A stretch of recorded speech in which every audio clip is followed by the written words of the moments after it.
Yang pertama itu adalah penjumlahan dengan cara, bisa juga teman-teman melakukan dengan cara seperti ini. Satu ini nomor 2, habis itu ini di blok, habis itu ditarik seperti ini, thread. Nah, seperti ini. Tapi ini enggak secara otomatis ya. Secara otomatis ada menggunakan plus. Yang kedua yaitu penggunaan konta. Konta itu adalah menjumlah berapa sih yang sudah terisi dalam kolom. Seperti ini kan ada bolong, yang ada yang sudah terisi. Jadi berapa sih yang sudah terisi dalam kolom?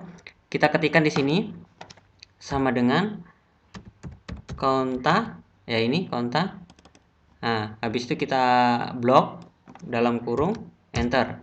Nah, ada 7 yang terisi. Kita tinggal ke kanan, tinggal tarik. Nah, di sini ada 9, berarti ada bolong 1. Seperti itu. Untuk kontak itu untuk menjumlah. Kalau totalnya banyak, kita bisa lihat mana sih ada, siapa tahu ada yang belum terisi seperti itu. Yang ketiga adalah sum. Sum itu adalah penjumlahan. Jadi, sum ini biasanya sering kita gunakan kalau menjumlah angka tertentu. Sama dengan sum, habis itu dalam kurung, di blok, tutup kurung, enter. Nah, seperti ini untuk menjumlahkan total tertentu. Pasti teman-teman sudah banyak yang tahu ya.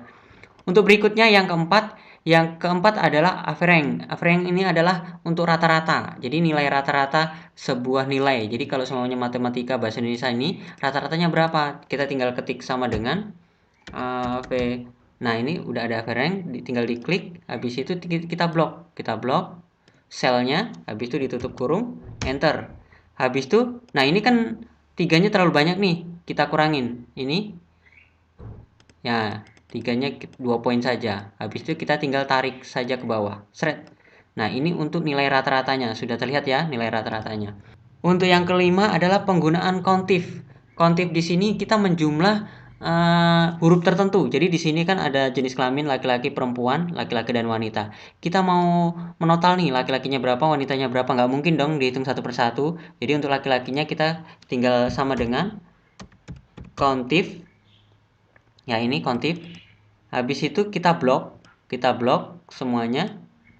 Setelah kita blok titik 2, nah titik 2 seperti ini, habis itu tanda kutip, habis itu kodenya kalau laki-laki kan L itu, L tanda kutip, tutup kurung, enter.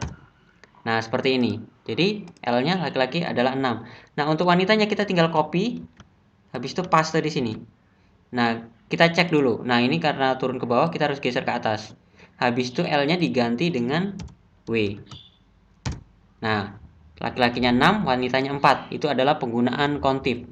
Selanjutnya penggunaan if. Penggunaan if ini biasanya kita gunakan untuk ketentuan tertentu. Jadi ada semuanya di pelajaran sekolah itu dinyatakan lulus atau tidak lulus. Biasanya kalau di ujian admin pada saat kita masuk kerja ini biasanya sering terjadi. Teman-teman harus paham nih. Nah, penggunaan if. Jadi di sini nilai kita lihatnya dari nilai rata-rata. Nilai rata-rata 83, 78. Nah, dari nilai ini kira-kira lulus nggak? Kalau nilainya di bawah 80 tidak lulus, kalau di atas 80 itu lulus. Jadi kita cukup sama dengan if. Nah, penggunaan if ini, habis itu kita blok yang ini, selnya, habis itu lebih kecil dari 80. Nah, habis itu titik koma, tanda kutip tidak lulus. Tidak lulus ya, untuk lebih kecil dari 80. Dan titik koma lebih besar daripada itu, tanda kutip lulus. Tanda kutip dalam kurung enter. Nah, seperti ini. Lulus kan? Nah, untuk ke bawahnya kita tinggal tarik seperti ini, shred. Nah, kelihatan kan ada yang lulus, ada yang tidak lulus secara otomatis. Rumus berikutnya adalah penggunaan VLOOKUP. VLOOKUP ini untuk memanggil sebuah data. Jadi seumpamanya kita memiliki database seperti ini. Habis itu kita mau manggil, kita biasanya mau nyetak seperti ini, data seperti ini. Kita mau cetak dalam form seperti ini. Otomatis kita harus panggil menggunakan kode. Ini kodenya ya, tempat kolomnya kita siapin kolomnya. Tahap pertama silakan kalau sudah kita siapkan datanya, kita klik selnya. Habis itu sama dengan VLOOKUP. VLOOKUP. Kita mau manggil nama ya, kita mau manggil nama VLOOKUP. Habis itu selnya yang ini untuk pengisian datanya. Habis itu titik koma.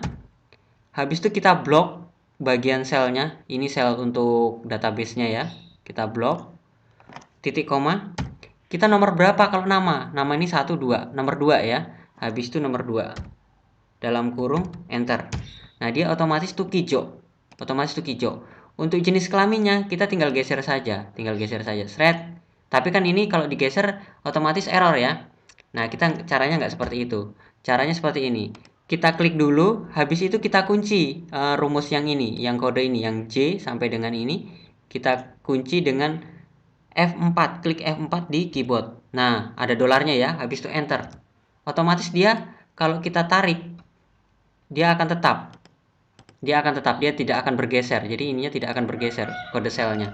Nah, untuk jenis kelamin ini di kolom keberapa? Di kolom ketiga. Kita tinggal tik ketiga. Matematika di kolom keberapa? Kolom keempat. Enter. Nah, ini selanjutnya di kolom kelima. Enter. Ini selanjutnya di kolom ke-6, enter. Selanjutnya untuk nilai rata-rata di kolom ke-7, enter. Nah, kelihatan kan nilai rata-ratanya 83. Sebelumnya kita coba klik Sarjono nomor 4. Sarjono nomor 4, enter. Nah, Sarjono nomor 4. Nah, nilainya 78, 78 kan. Terakhir semuanya Bejo Ireng nomor 10. Kita klik nomor 10. Nah, Bejo Ireng L laki-laki 70, 75, 90, 78,3. Sesuai ya. Jadi untuk penggunaan VLOOKUP seperti itu.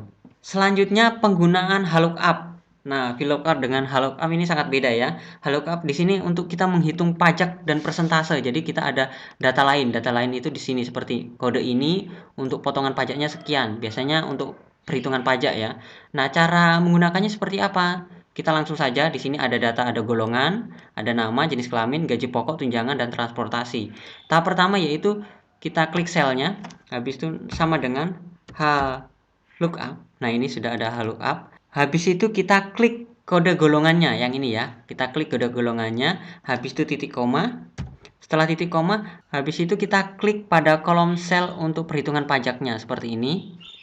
Semuanya yang ini ya, perhitungan pajaknya seperti ini. Setelah itu titik koma seperti ini.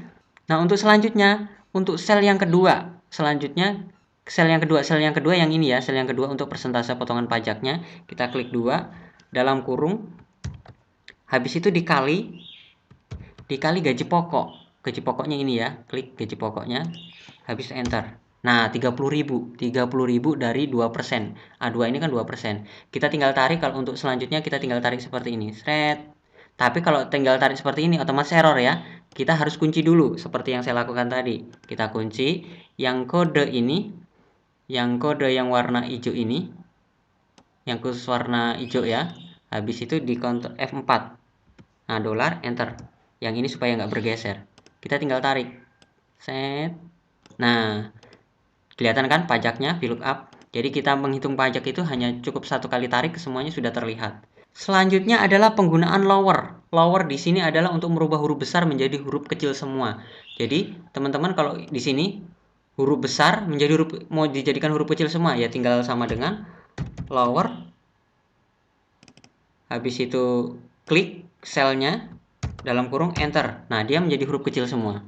Berikutnya cara ke-10. Cara ke-10 yaitu merubah huruf kecil menjadi huruf besar semua. Jadi di sini saya mau rubah menjadi huruf besar semua ya, tinggal sama dengan upper ini dalam kurung ini tutup kurung enter. Nah, menjadi huruf besar semua ya. Yang terakhir adalah merubah awalan kata itu menjadi huruf besar dan sisanya menjadi huruf kecil semua. Ini kan ada huruf besar semua, habis itu ada huruf kecil semua. Kita mau awalannya menjadi huruf besar semua, sisanya huruf kecil. Sama dengan proper. Ini klik selnya dalam kurung tutup. Nah, sudah jadi ya, sesuai dengan perintah. Oke sobatku, itu saja 11 dasar Excel untuk admin kantor untuk memperlancar pekerjaan. Semoga bermanfaat. Jangan lupa like, komen, dan subscribe. Dan sampai jumpa di video-video saya selanjutnya. Sekian dan terima kasih.